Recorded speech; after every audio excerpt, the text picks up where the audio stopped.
अभिघनमस्तु।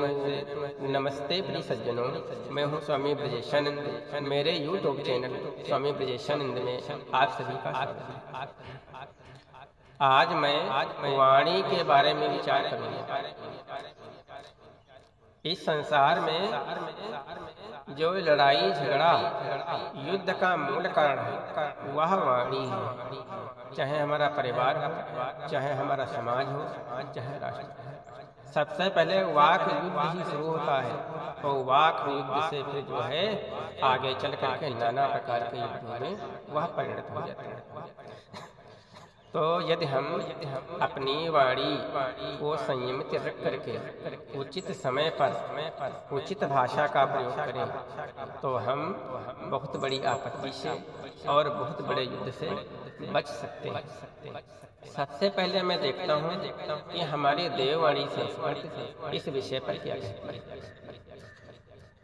ऋषयो राक्षसी माहुः वाचामुन्मत्तद्रिपतयोः सायोनिः सर्ववैराणां साहि लोकस्य निरृतिः।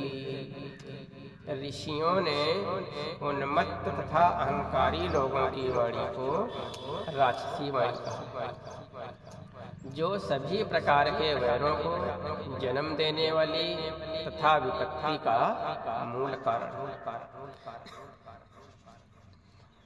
तो फिर हमें सदैव सोच समझ करके और प्रिय वाणी ही बोलना चाहिए। आगे क्या कहते हैं। प्रिय वाक्य प्रदानेन तुष्यन्ति सर्वे जन्तवः तस्मात् तदैव वक्तव्यं वचने का दरिद्रता।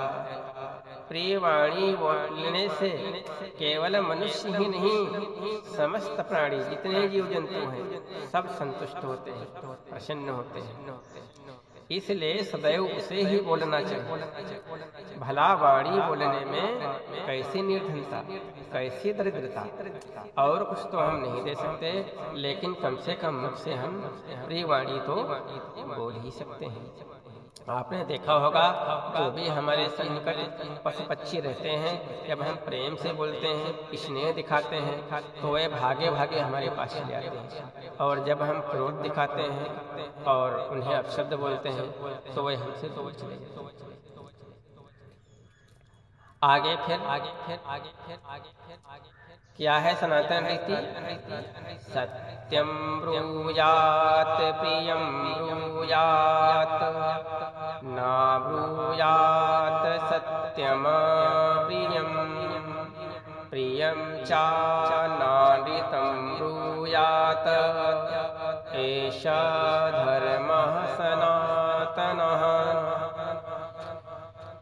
सत्य बोलो और प्रिय बोलो, अप्रिय सत्य न बोलो।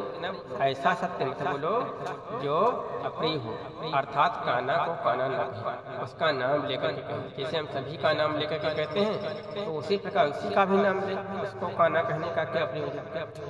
बहरा है तो उसको बहरा न कहें, उसका जो नाम है उससे हम संबोधित करें।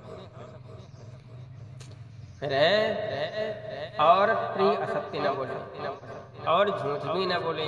जैसे कोई महा खराब है और उसको चंद्रमुखी कहने की क्या आवश्यकता है, उसका जो नाम है उसी से उसको हम संबोधित करें, अर्थात झूठ न बोले, झूठी प्रशंसा हम किसी की भी न करें।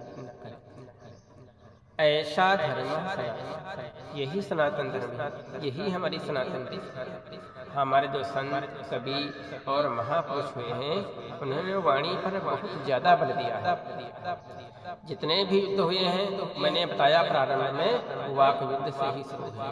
तो कबीर दास कहते हैं, ऐसी वाणी बोलिए मन का आपा खोए और अन्न तन शीतल करे आप हो सुख होए। पहले आप अपने मस्तिष्क में हृदय में अच्छी तरीके से सुनिए फिर ऐसी भाषा बोलिए कि आपको भी प्रसन्नता प्राप्त हो और जिससे आप बातचीत कर रहे हैं सामने वाले को भी प्रसन्नता प्राप्त हो। मधुर बचन है औषधि, कटुक बचन है तीर, श्रमण द्वार हुई संचर, साल सकल शरीर। जो मीठी वाणी है मधुरी वो औषधि के समान काम। कोई बहुत व्याकुल है, परेशान है, हतोत्साहित है, आप जा करके अच्छे उपदेश कीजिए, अच्छे शब्द को सुनाइए, आश्वासन दीजिए। देखिए कुछ समय के लिए वो अपना सब जो है दुख भूल जाएगा। और अगर कोई आराम से बैठा शांतिपूर्वक जा करके उसको आप गाली देने लगे, आप शब्द कहने लगे, उसका उत्साह गिराने लगे, तो फिर श्रवण द्वार हुई संचय, कानों के द्वार से जा करके वो भाषा आपकी क्या करेगी, सारे शरीर को जो है व्यथित कर देगी, व्याकुल कर देगी, वेद देगी, पीड़ा उत्पन्न। इसलिए बोली एक अमोल है, जो कोई बोले जानी, ये तराजू तौली के तब मुख बाहर आनी। बोली वही अमूल्य है, जो व्यक्ति हृदय में सोच समझ करके बोलता है, जो आपका हृदय रूपी तराजू है, पहले उस पर नाप तोल कि हम जो कहने जा रहे हैं उसका हमारे ऊपर, हमारे समाज के ऊपर, हमारे परिवार के ऊपर क्या असर पड़ेगा, तभी हम बोलना चाहिए। वही वाणी अमूल्य है, उसी का जो है मूल्य नहीं है।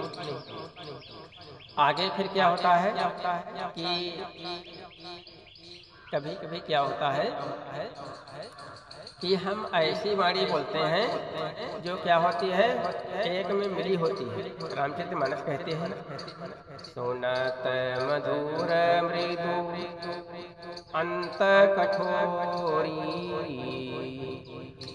सुनत मधुर मृदु अंत कठोरी, देती मनहु मधु माहुर घोरी।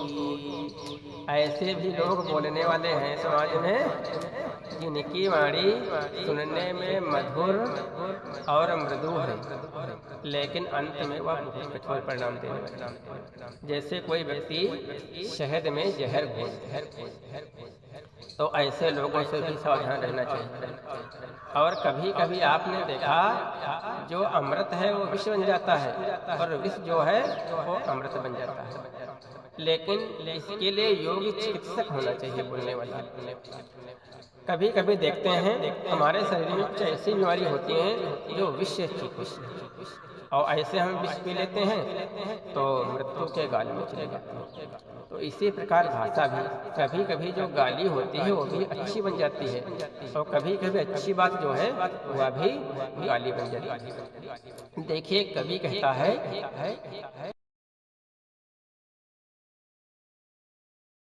गालियां देते हैं, लेकिन सबको बहुत अच्छी गालियां रखी। वही गालियां यदि युद्ध के मैदान में दी जाएं तो वे तो ये भी हुआ कि एक हम समय के अनुसार देखें कि इस समय हमें क्या बोलना है। लेकिन इतना अवश्य ध्यान रखना है कि जो हमें बोलना है वो सत्य बोलना है और प्रिय बोलना है, और हमारे लिए और जो अन्य लोगों के लिए हितकारी हो वही हमें बोलना चाहिए। सत्यमेव जयते नानृतम, सत्य की ही सदैव विजय होती है, झूठ की नहीं। इति सिद्धम। नमस्ते।